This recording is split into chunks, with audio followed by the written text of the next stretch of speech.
Hi everyone. In the part 1 of General Principles of Diagnostic Microbiology, we had gone through the principles of specimen collection, transport, and handling of specimens. In this part, that is part 2, we are going to discuss about types of specimens and methods used to collect the specimens.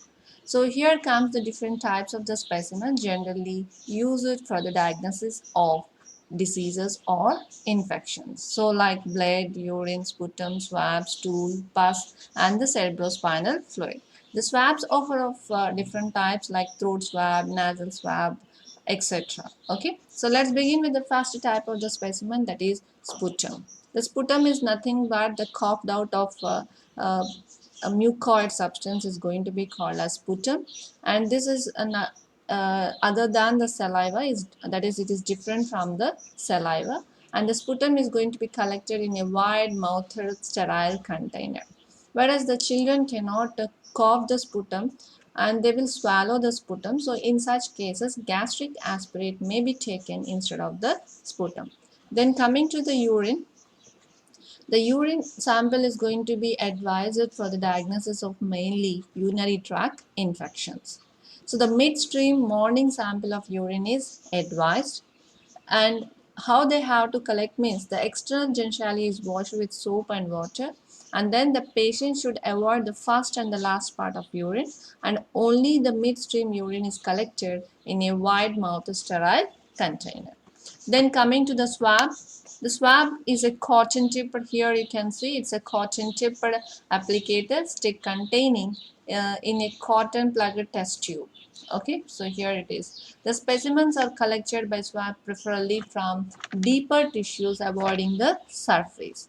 Then we are having the next sample is stool sample. The stool sample is collected in a sterile container and sent to the lab without delay. If delay is compulsory, we are supposed to have the transport media. Then coming to the next sample is blood. It is collected from the vein and kept undisturbed till the serum is getting separated. Okay, and many of the serological tests are going to be done with that serum. Under strict sterile conditions, about 5 to 10 ml of blood is drawn by the vein puncture, and transport of blood culture bottles containing about 50 ml of 1% glucose broth is advised. And the dilation of the blood should be in 1 in 50 or to 1 in 20, that is 10 different anticoagulants. We have to add the anticoagulants to avoid the blood clotting nature. And then coming to cerebrospinal fluid, that is CSF. Under strict aseptic procedure, the CSF is usually collected by lumbar puncture in 3 test tubes. So we are going to collect this CSF in 3 test tubes. The first test tube is going to be used for biochemical tests.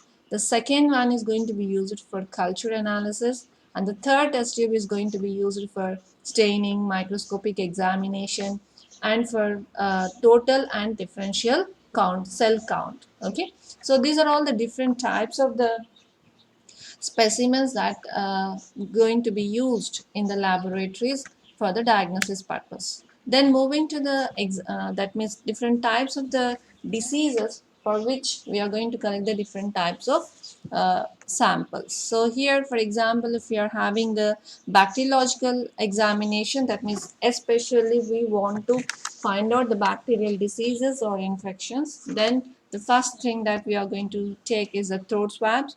So even we should have the sputum. Then we are going to have the nasal swabs, ear swabs, eye swabs, wounds, blood, pus, feces, urine, CSF, aspirations, etc. Okay. Suppose when we are going to have the finding out of viral diseases, then obviously that means when viral diseases are suspected, several different specimens may be taken in special transport media supplied by virology laboratories. And the specimen should be refrigerated at the 4 degrees centigrade temperature and should be delivered to the laboratory within 1 hour. That is very important. And the specimens collected in viral infections or especially for central nervous system diseases or CSF, that is cerebrospinal fluid, then brain, blood, feces, throat swabs, or the throat washings. Then coming to the respiratory diseases, we are going to have the specimen collections like sputum, then throat swabs, or even the throat washings. Then coming to the eye diseases, congenital, that is conjunctival swabs, or the scrapings, or the skin lesions, vesicle or pustule fluid in capillary tubes. And even if we are going to have any sort of what we call as air-dried slides from scrapings of maculae or papillae are also going to be taken. And for certain what we call as serological test, we are going to have the two types of blood samples are collected. The first one as soon as possible after the onset of illness, and the second one is going to be taken after 2 to 3 weeks later, so that the antibody titers can be compared to demonstrate a rise. And then coming to the fungal diseases, here we are going to have the include of skin scrapings, nails, hair, and other specimen in the same way as for bacteriological examinations. So these are all going to be the different types of the specimens that we are going to collect depending upon the type of disease.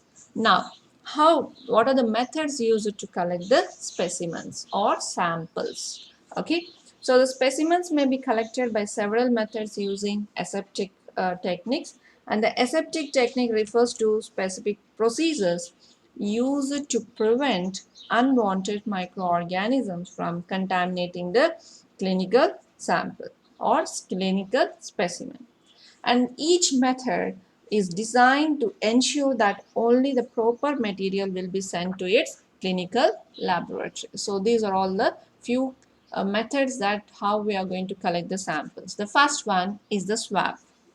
Sterile swab, that means it is going to be the most common method used to collect the specimens for anterior nares or throats. Okay, and here you can see it's a cotton plug one. Okay, and it is kept in a small what we call it as a transport medium.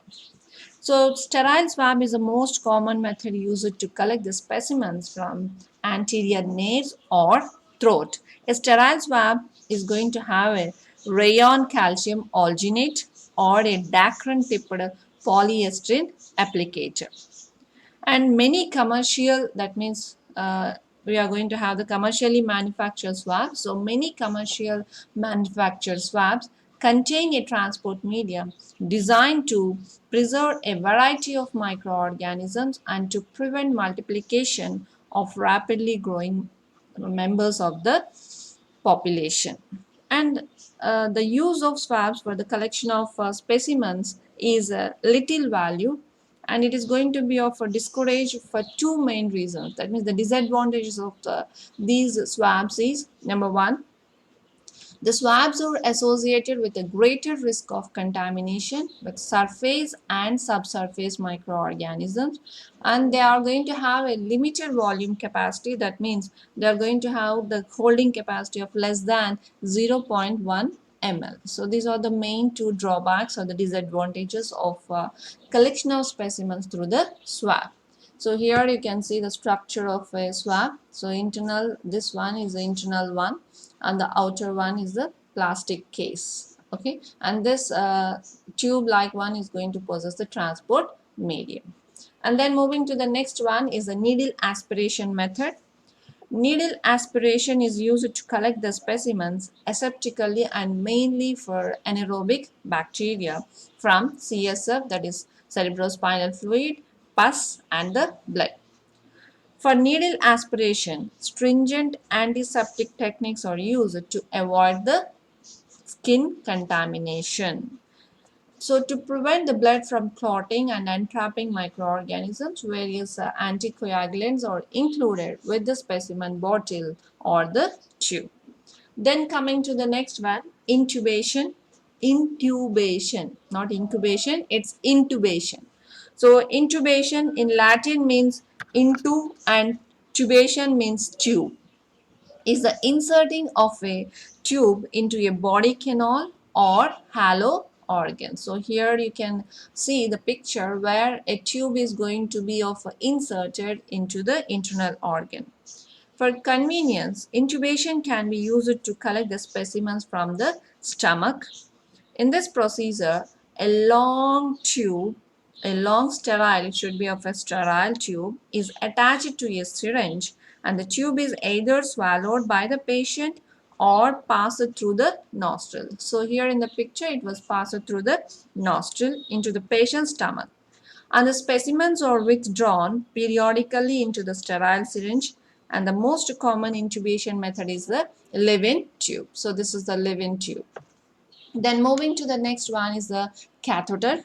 A catheter is a tubular instrument used for withdrawing or introducing the fluids from or into the body cavity. So here you can see the catheter was kept inside the urinary bladder.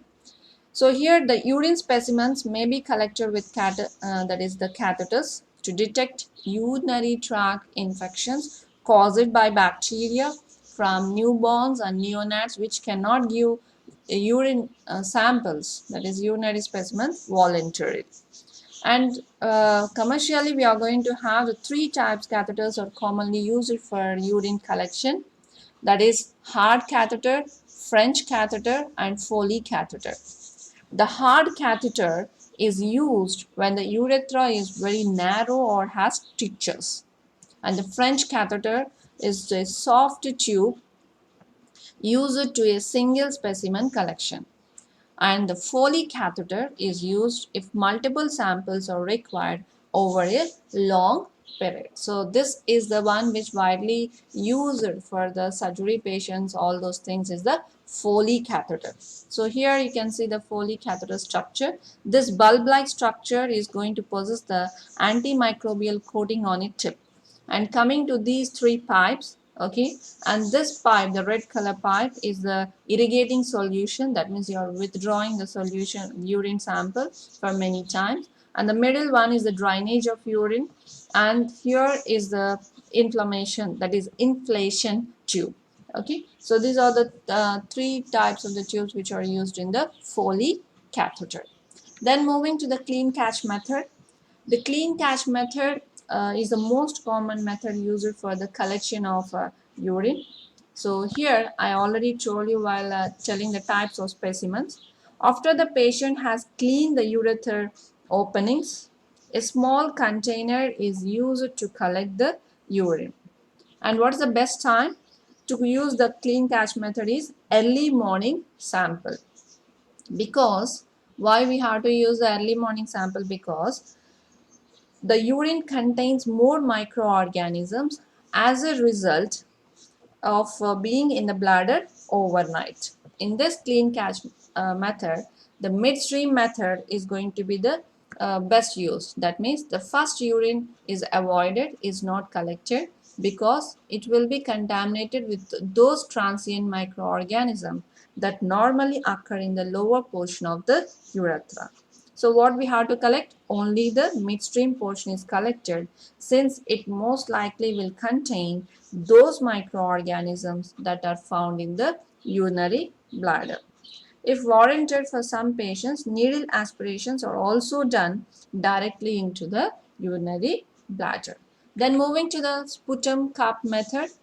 So sputum cup method, where the sputum is going to be collected, and this is the most common specimen collected in suspected cases of lower respiratory tract infections. And the sputum is a mucus secretions expirated from the lungs, bronchi, and the trachea through the mouth. Uh, okay, and here you can see this is a picture of the sputum collector.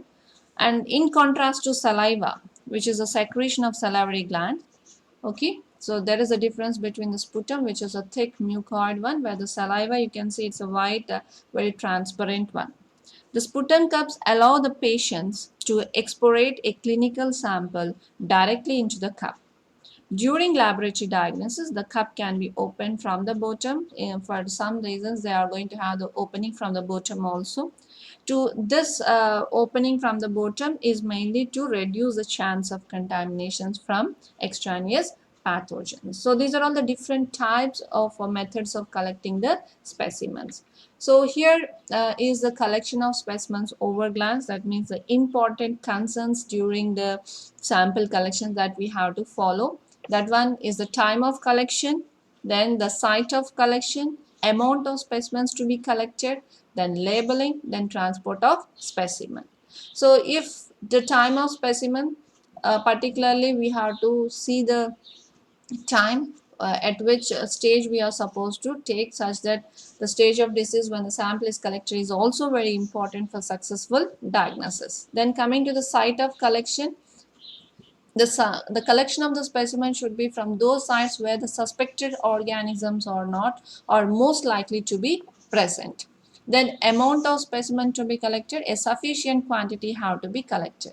Then labeling. So the specimen should be properly labeled with full particulars of the patient, name, age, sex, address, all those things, and hospital number, all those things. Then transport of specimen. All the specimens should be sent to the lab quickly where it should be processed without delay.